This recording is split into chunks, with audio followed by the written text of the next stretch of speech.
Welcome to the So Social Radio Show. I'm your host, Richard Martin, along with my amazing co-host, Cheri Martin, and we are the WCN Interactive Team, Business Growth, Marketing, and Social Media Consultants, helping you to dream it, plan it, build it, and most importantly, successfully do it. For growth, prosperity, and success. And each Wednesday at 12 noon on TalkNetworkRadio.com, we share tips and techniques to grow you and your business, plus demystify social media and marketing for you so you can have more fun. And my favorite, more profits. That's right, Richard. And I'll tell you what, today's conversation is going to be a little different. We were not here last week.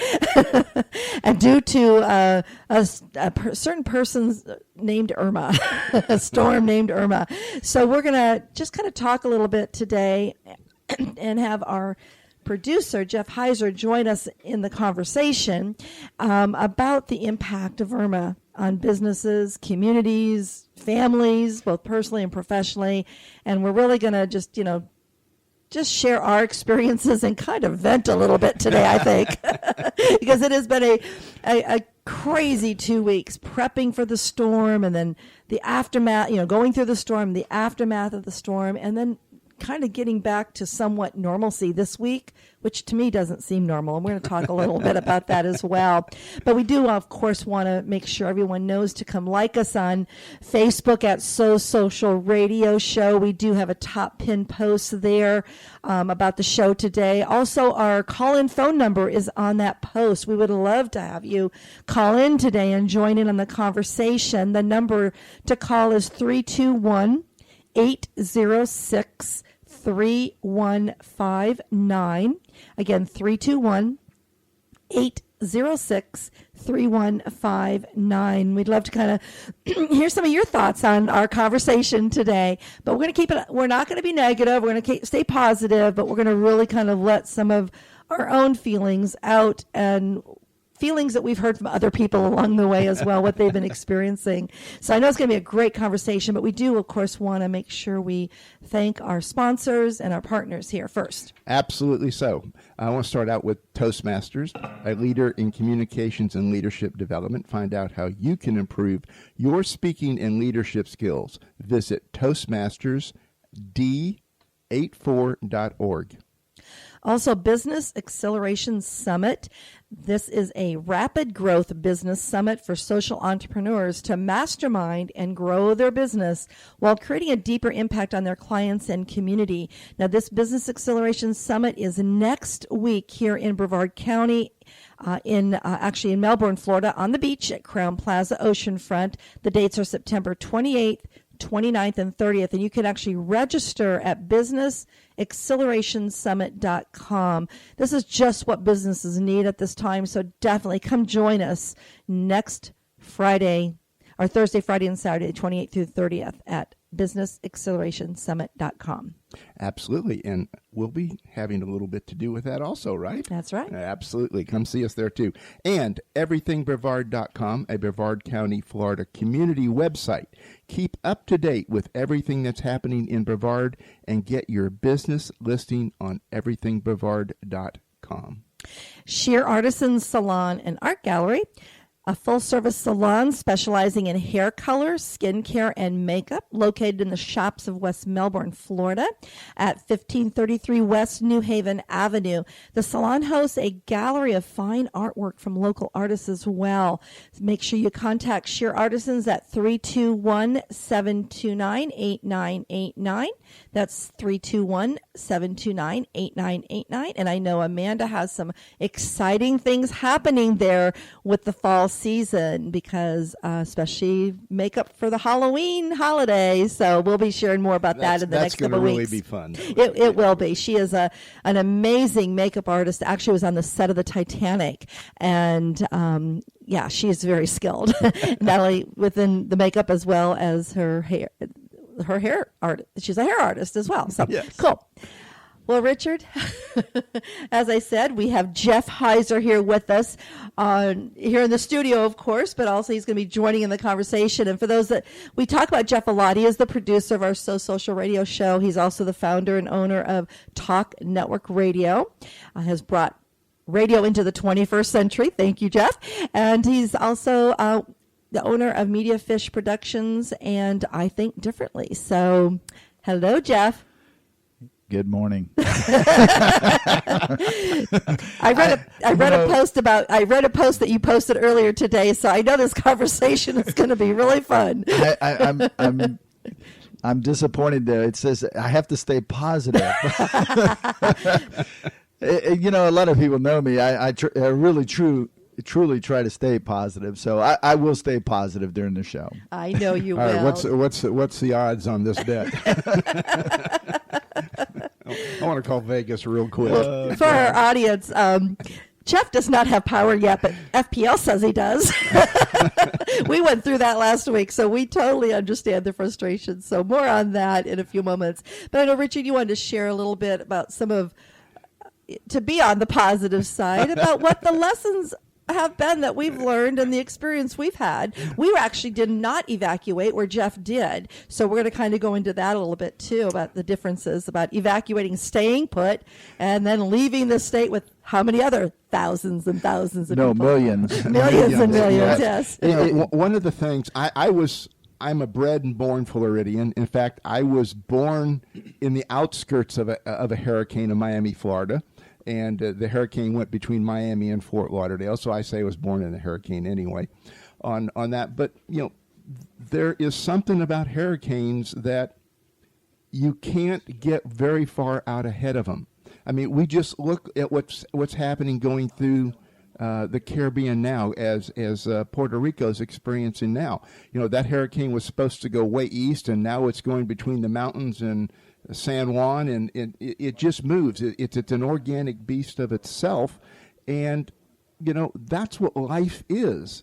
That's what being a person is all about. We're all organic, and we move to our own steps, to our own desires, to our own wishes, and that's what's fun. We have to react to everything else that happened, whether it's a hurricane, whether it's having a flat tire in the middle of the interstate, or getting caught in one of the 4 million people on the turnpike, going in or going out. It doesn't matter. You know, I know a lot of people that went up to Georgia early, and then they decided, well, we need to move over one state, so they jumped from Georgia to Alabama, and then that got too close. So then it's going to go up the west side and say, well, we got to jump over to Mississippi. You know, it's all about being self-reliant and making common sense out of things that don't normally make sense. Well, Richard, that's the problem.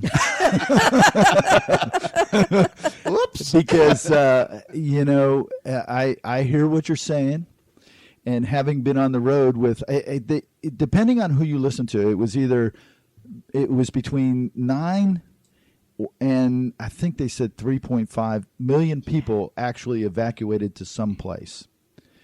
And if you've ever evacuated from Florida, there are actually only 2 main roads. Yep. You got it. And if you're heading west, there's 1 main road, and that's it. And people seem to think that it's all about them.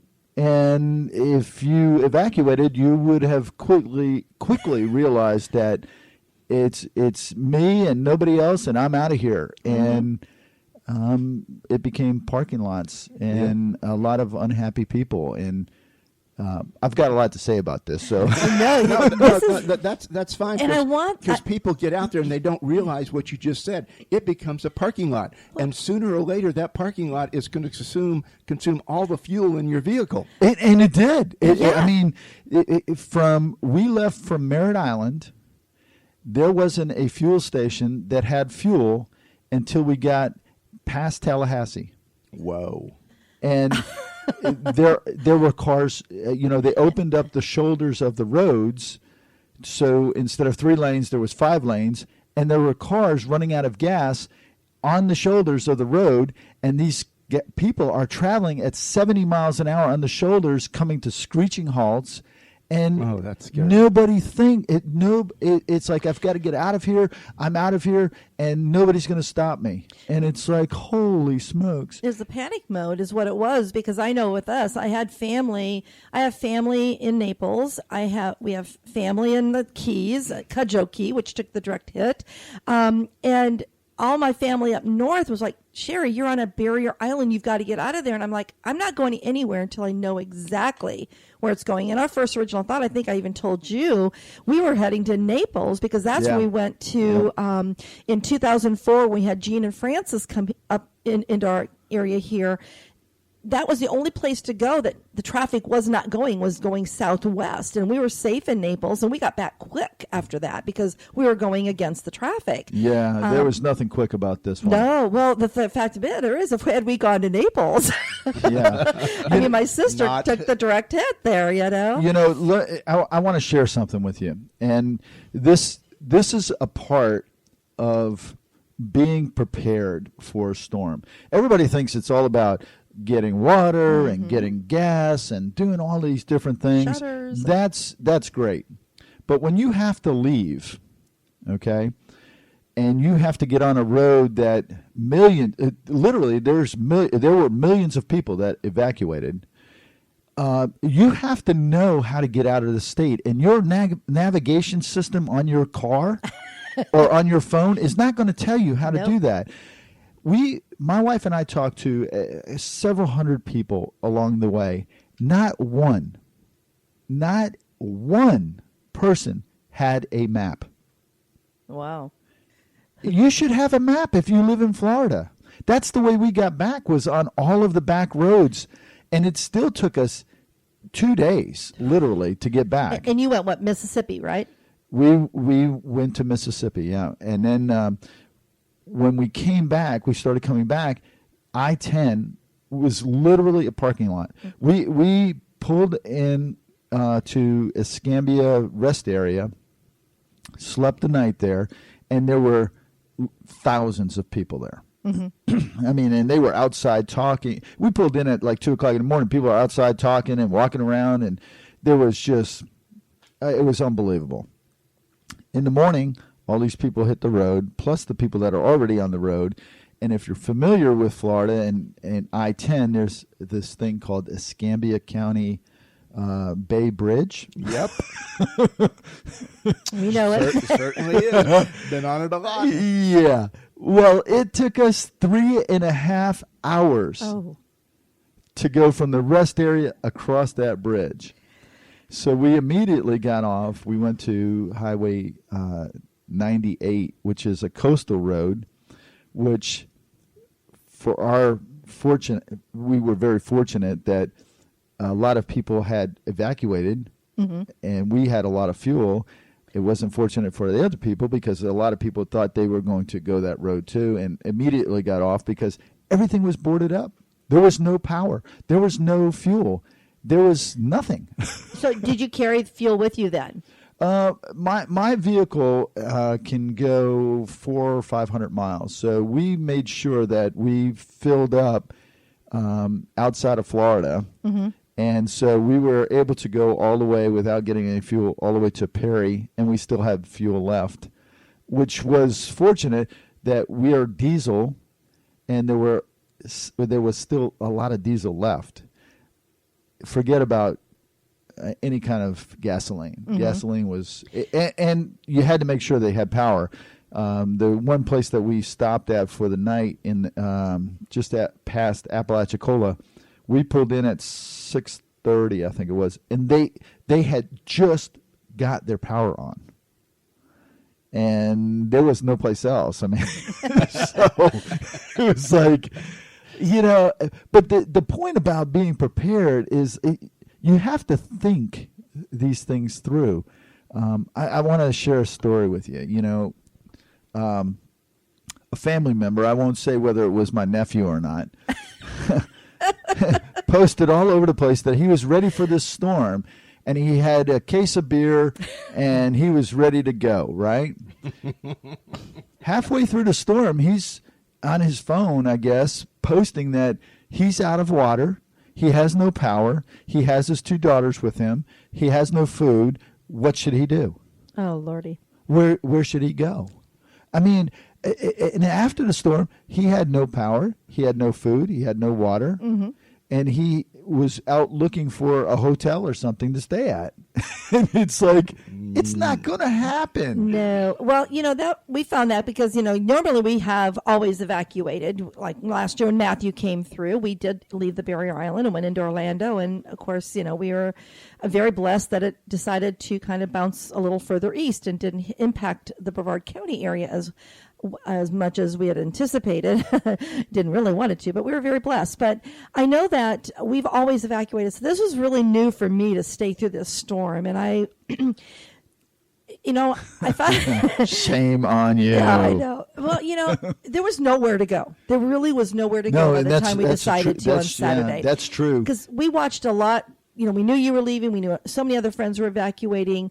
There were so many individuals I followed on the path on Facebook that kind of followed their journey. They went kind of in the direction you did. And then when they stopped in Georgia, they realized, oh, it's coming here. So then they started going further north. Then they went east when they realized it was going to kind of go, northwest up into the state of Georgia and over into Alabama and all that.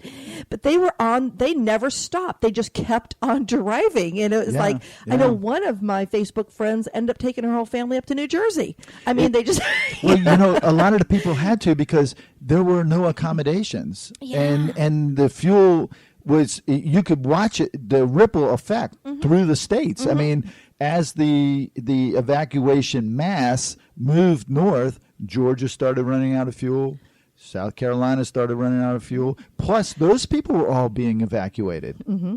Well, I know I told my sister when we realized it was coming into Naples, get over here. And she goes, I only have a half a tank of gas, and there's not a single gas station here in Naples that I can get gas. So I can't go, and it was like, oh my gosh, that was just how serious it did get. And I know with us, yes, we stayed, and we don't have, just some minor damage. We're probably going to need to get a new roof, things like that. But we are very blessed. We don't have a lot of, any water leaking. We had it coming in through the windows and such. But, those are things I can handle. I actually handled the aftermath of the week without power. We were without power from Sunday from 5:45 p.m. was when our power went out until the next Sunday at about 3:30 in the afternoon or something. That's rough, and people don't understand that. One of the things that people are missing on this is that if this was 2004, this was a massive storm. This affected the entire state. Yeah. And if this was 2004 and we have another one coming up, there still is gas shortages. There still are power issues. If you've been to the stores, you'll realize that there's still not a lot of stuff in the stores. Exactly. Our shelves are still bare. If you've been to Home Depot, there is nothing left to fix anything. I was there last night, and forget about nails, forget about anything, because it just doesn't exist. And people are just kind of like going about their normal everyday life. and that's good, but you need to really prepare. Well, and we thought we were pretty prepared. I mean, I still have lots of water. We had plenty of water. We had plenty of wine, lots of beer, as everybody else does. and a lot of, comfort food. In fact, the night before the storm, I had to make a run over to the mainland because we had no chocolate. And that was just really, okay, I can't get through tomorrow without chocolate. All this dieting. She's right, folks. All this dieting that we've been doing and releasing weight just kind of went out the door this last week, I don't even want to get on the scale. But what really was the most stressful part for everyone, because I kind of put a post out there to a lot of my friends on social media about, what was your biggest challenge? What really impacted you both professionally and personally? And I would say a lot of people really were frustrated, a number of things. One, there was no ice to be found. And those of us, we were all without power. Where was FEMA? FEMA's always been there with ice. Yeah. There was no ice. I couldn't find FEMA. No ice. 2 days for us. We had one big bag, 20-pound bag in our freezer, and we were trying to keep the freezer cold, and and we'll had the 2 coolers, and so we went for 2 days without ice. So we threw a lot of food away that I didn't want to take a chance and in eating because it had completely thawed out and was not under, refrigeration for a couple days. But even towards the end of the week, every day we would go on a journey to find ice and air conditioning. Let me share something with what you said about your food. Mm-hmm. As soon as your food, and a lot of people don't realize this, but as soon as your food starts thawing out, you can go and you can cook that food. And if you cook it properly, it'll last a couple of days for you. And you can eat it, but you have to be able to cook it. And during the storm you can't, but we had our grill. We had a couple, our gas tanks and such for that. But the fact of the matter is, I had a whole turkey. Where the heck was I going to store that turkey after I cooked it? Because I didn't have ice. Right, right. So, well, as long as it's frozen, it acts as ice. It did for the first couple of days. That was my biggest, and of course we froze water bottles and gallon jugs and things like that. So we did prepare. But we were talking a little bit before the show today with you, Jeff, about preparation. Preparation's good, but what's the biggest thing we need to be able to do? Something that I learned a long time ago. Back when I went through David and Frederick in the islands, is that you have to be able to adapt. Yes. Because if you can't adapt, you're not going to survive. Mm-hmm. And you can see it in our state right now. The Keys, I'm not sure if it was the mayor of Key West or one of them came out and said, you're on your own. Because there's nobody coming. Mm-hmm. And if you want to come back, you got to live on your own. Mm-hmm. Now, think about that. That's modern day where we have all this technology, all this stuff going on, and the people that are supposed to be helping you are saying, you are on your own. Right. Now, that means you're on your own for your own water, your own power, your own food, your own well-being. How many people in this state do you think are prepared for that? I'd say very few. Less than a handful. Yeah. And so if it's less than a handful, what frightens me about this whole thing is one, that after the storm we haven't seen the governor. I don't know what happened to him. I don't even go there. But people do desperate things in desperate times, and they do things to survive. And if they don't have food and they don't have water, they're going to find it or they're going to take it. Now, right. This wasn't as bad as that, but it could have easily been as bad as that. Well, and unfortunately, there was. Now, of course, we lost all communications when our power went out. Oh, it's not just communications. But think about this. Everything that runs your highways, that lets you know if there's traffic on the highway, everything that has to do with power lights, traffic lights, everything. I know. We had our radio going, and they were talking about people. Now, look, there's no stoplights. You have to have four-way. Every intersection is a four-way stop, and they were talking about people just running through these. I got to get out of here. I got to go. It was like, wait a minute, people. Let's think logically here. And I actually last week, and I think Richard will contest. I think he was very pleasantly surprised. I stayed positive. I stayed focused. I actually was in a survival mode last week, knowing that, we were going to get the positive. We would get through this, but I wanted to help anybody I could, but I really didn't know how to help anybody. And I will say there were so many of our friends and associates that reached out to us when they realized we had no power. You can come stay here. And one of our friends who rents out short-term apartments by the weekend had one come vacant. And she says, "You guys have it." And then we got the power. But everybody was really out there helping people. And there was and I want to share a little bit more about being prepared. Okay. Mm-hmm. So when we lived in the islands, those storms came through. There literally was no power. Where we were at, we had our own generator for power. And it took them 2 weeks because the water encroached on this, and they had to rebuild part of this generator, this power plant. And we were without for 2 weeks. Now, a lot of people say, I'm prepared. I have rice. I have beans. I have this. I have that. But you hit on it. If you can't cook it, mm-hmm. What good is it? If you don't have water, you can't make that rice. No. So you've got to be really thinking about things that, if this happens, what are my options? What am I going to do? And then prepare yourself for that. But what I've seen in this last 2 weeks, people don't seem to think like that. No, and I'd like to say to them, like right now, look at what the islands are going through again. I mean, they're being battered a second time. They are being hammered. And I feel my heart is breaking for them, because I know that we as Americans would not be able to adapt to that. No, look at Barbuda. Oh my gosh. There's nobody on that island. Our good friend. They left the island because they can't.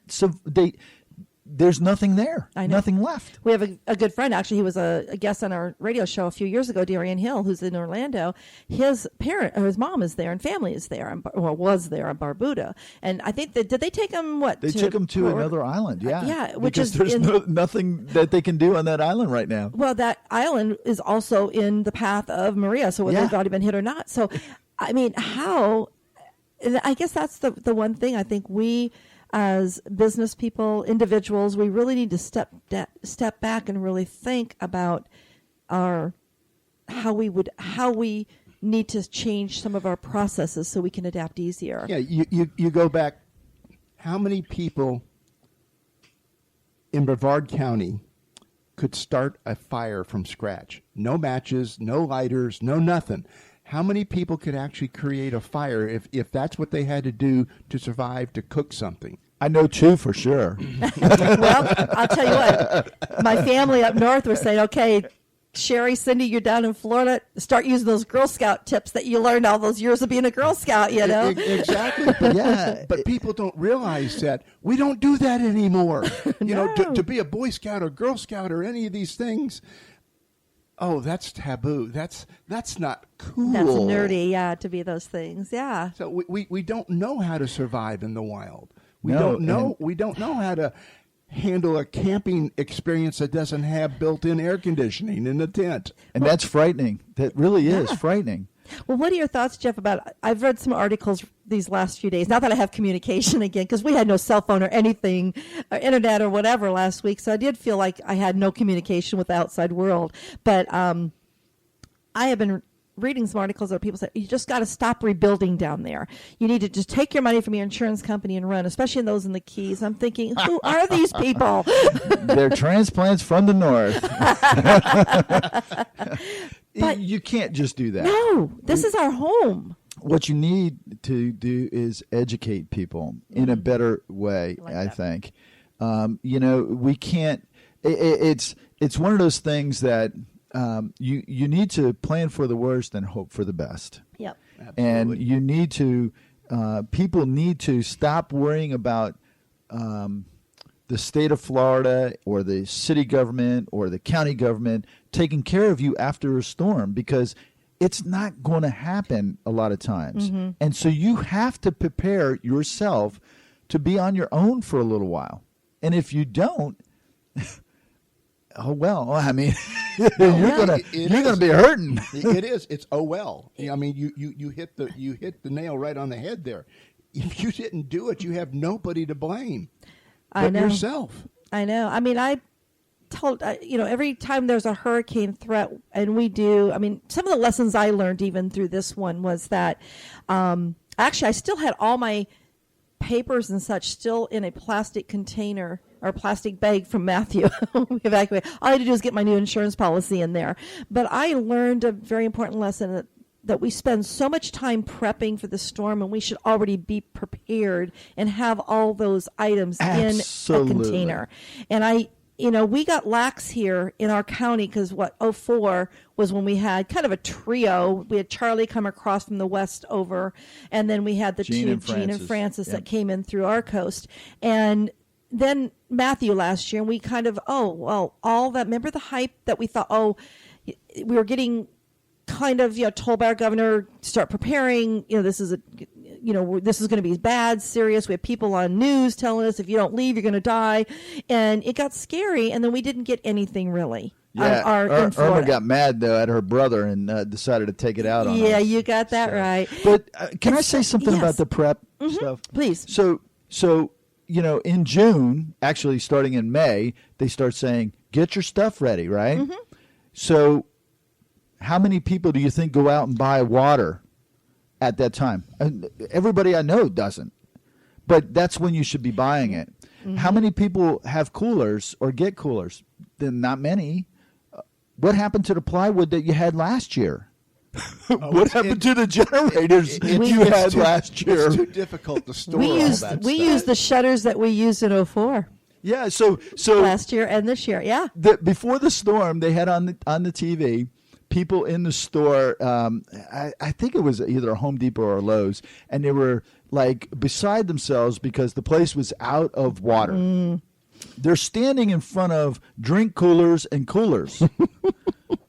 Why not buy one of those and fill it up with free water and keep it at your house? I know. I filled a lot of bottles with tap water, and that's what we were drinking most of the time last week. If you don't have that, fill up some bowls or do something. But to say, oh, the stores are out of water, I'm going to die. Mm-hmm. You don't need bottled water from a store if you buy a cooler and fill up. You get a 120-quart cooler, that's 120 quarts of water that you can have. Yeah, we froze a lot of, like any of our empty bottles we had, we froze everything, and we put them in the freezer. So guess what happened? They froze. That was our cold water for the week. That was what we drank. So that when we didn't have ice, we still had cold water we were pulling out of the freezer. Yeah. Yeah, I mean, you got to think straight. Yeah, how many millions of bottles of 2-quart sodas leave the shelf at all the grocery stores in Florida? I don't have a container. Well, take your soda bottle and fill it up and freeze it. Oh, leave about 2 inches from the top because ice is thicker than water. Right. Yeah, what you said about the cell and all that being out. Mm-hmm. I have 2 small ham radios, and they cost me, believe this or not, $35 each, and they're full ham radios. And I spent, I think, another $14 for an extended antenna. And if you, I'm not saying for people to go do this, but it does have the family network on it. It does have regular walkie-talkies. Mm-hmm. And in an emergency, you can always use a ham radio if you need help. I saw that posted a number of times because there was an app, and I know I had not experienced it, but I did post about it. I did download it. We played on it before the storm, but after the storm, I couldn't use it. That was one of the apps was Zello. But you have to have Wi-Fi. You don't have to have cell towers, but you have to have Wi-Fi. Well, once we lost Wi-Fi, we couldn't use it. So that's where the ham radio would really come in handy. And I know that when I reached out to a lot of my Facebook friends and asked them what some of their challenges were, the majority of them said was the lack of cell phone service and no landline and no internet. In other words, they had no communication. And that's where we need to make sure we all have a radio. We have one that runs on batteries, and then there's the weather radios and the emergency radios. These are things we have to have so that we can at least know what's happening out there. Right. And, there's so many people that don't. There are young people that have never seen a small handheld AM/FM radio. Yeah, you're right. I'm serious. Most of the kids don't know what AM band is, period. No. I have 2 different ones, and in my one van, it has the weather bands on the radio. Mm-hmm. Because you have to know what the weather is. But the big thing is you have to continue to prepare, whether it's in business, whether it's in relationships, whether it's for the storm. If you're not preparing, then you are going to have consequences. And even if you are preparing, there's going to be consequences. Exactly. But you're going to mitigate some of that and make it a little bit easier on yourself. But I keep going back to if the state was in the condition that the Keys are in right now, the people that are listening, what would you be doing? Think about that. Mm-hmm. Yeah. My brother lives down in Cudjoe Key. He lost everything. Everything. I mean, everything. Yeah, he evacuated. He was actually north of us with his son and his daughter up in the Daytona area, and he stopped by our house, and we gave him our empty gas cans that we didn't need, because we didn't evacuate, just so he could fill gas, get in his car, and get down there to see what was there. And he got stopped in Key Largo. This was like 2 days out, maybe Tuesday or Wednesday of last week. And they were not letting them in because they had to inspect all those bridges, and especially the, Cudjoe Key is on the northwest side of the 7 Mile Bridge, so he couldn't even. That's I don't know how long that took to inspect and everything. But there were, I guess, some definitely washed out roads and such. When he got there, his business is gone. I mean, it's gone. He just retired to run this business, and he lost every single orange tree. His bees are gone. He was, making. Richard knows more about this. The orange honey or something. Orange honey, and he had a label for it, which was a Key West orange honey. That's him. I saw that. I saw that when I was down there during the summer. Yeah. And on that, it's gone. 150 orange trees gone, and the bees gone. And because you just can't bring a bee in and say, no, okay, you can't bee, pollinate. It doesn't work. It doesn't work like that. So I think we should talk a little bit about what the lessons learned are. Definitely. And when it comes to preparation and what have you, and business, Richard, let's start with business preparation, and I want to go at this from not just a small business entrepreneurs. I want to go a traditional business where you're an employee in a business, and you have everything to do. How are you going to preserve your job? Because it's going to be the same thing that needs to be done for an entrepreneur or a corporate executive. What are you going to do to prepare and be ready after the storm comes? That's really good, Richard. Did you back up everything?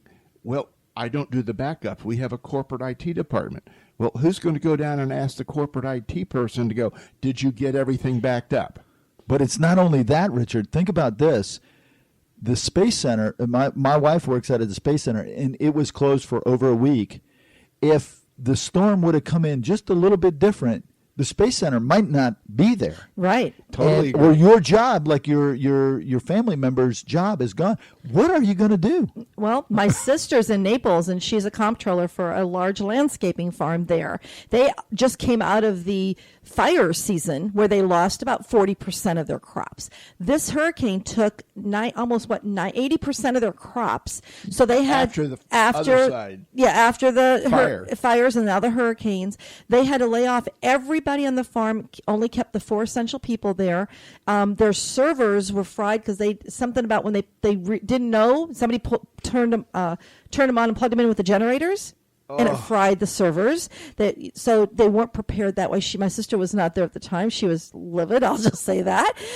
So then they had to take some of their clippings that they had and send them north to another farm to start planting, so they would start having some crops that they can sell for the season. They're the farm that supplies like Home Depot and Walmart, Rockledge Gardens, those type of places that they have no products now for them. So it's an impact. What happens is it not only impacts one business, it's a chain reaction. It's a chain reaction. And these people, they did allow some of the farmers or the crew that picked the crops and such, if they wanted to come in and help clean up, they were paying them to do that.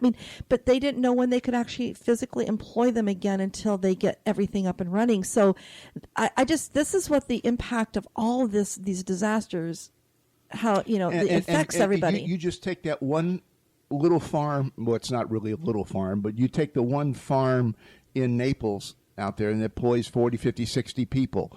Now, what's the economic impact of 40 or 60 people not being able to make their wage? Huge down there. That's just one huge down there. I know where that area. Not just on where they're going to live, but the 7-Eleven where they buy gas, the grocery store, and all the other services where this money trickles up to. And I think one of the biggest lessons when my sister shared that with me about their server is that there has to be some type of a procedure, a process in place for business. That's a big lesson I think a lot of us have learned. Even us, Richard and I as a small business, and you as a small business, we have to have other means of income, maybe even outside our own area, if possible. Yeah. And it's not you hit something really big. You have to have a process, Yeah. and it's not just to prepare for the storm. It's to prepare for the aftermath of the Yes, storm. yes. You can't just prepare for the storm to come. You have to be ready for what's coming afterwards. Mm-hmm. And that is really intense because people go, well, okay, afterwards I'm go down and make sure my bank's okay. I got my money in there. Then I'm going to start doing this, and I'm going to start doing this, and I'm going to put this, and I got all these big strategies where I can step over all these people. Well, what do you think those people that survived Exactly. had? You know, the whole thing. So it's And banks weren't even open for 4 days, 3-4 days almost. Exactly, because they didn't have power, you know, on this whole thing. So you have to get in and really look at it from a microscopic level. You gotta. It's not just boiling it down to the least common denominator. I mean, you just got to keep going until you get to the root of wherever you are, and then start rebuilding it up. And that's what I try to express to people about being prepared. You can never be prepared enough for what could be coming. Exactly. And, you know, and that's how you learn how to adapt better is if you are aware of what you need to have in place for that aftermath. You have to, like you say, prepare for the worst and hope for the best.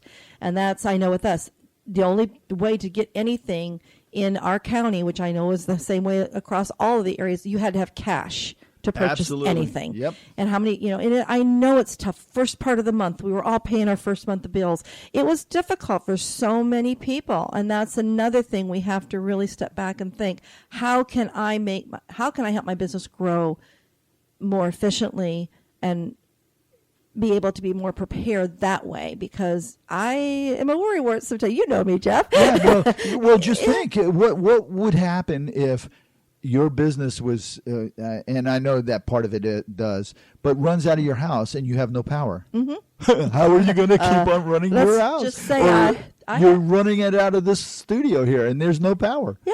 What do you do? Yeah. We're all basically internet based. I mean, I have clients, physical clients, but I couldn't communicate with them. And I started getting some privately messages on my Facebook file when I could get some Wi-Fi in certain areas that, are you okay? Are you okay? And we were doing the same with other people. Haven't heard from you. Are you okay? I mean, but again, you just take a deep breath. And one of the things I shared again, you know, Richard, I've talked about it last week when I was on that survival mode.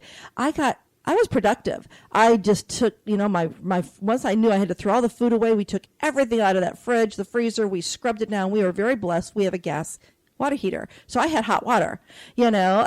So I was able to scrub all that out. We got all our, you know, patio cleaned off, the patio furniture back out. I just was not going to believe any other hurricanes are going to come my way right now. I'm just not going to visualize that. So I was just wanted out of my house so I wouldn't trip over it at night when we had no lights, you know. But what I have found this week, the exhaustion has really set in. I am really having a hard time focusing this week. Yeah, same here. Same here. It's very exhausting, worrying about different things, you know, your house and your power and, you know, your business and all that. It takes a toll on you. And not just exhaustion, it takes a mental toll on you.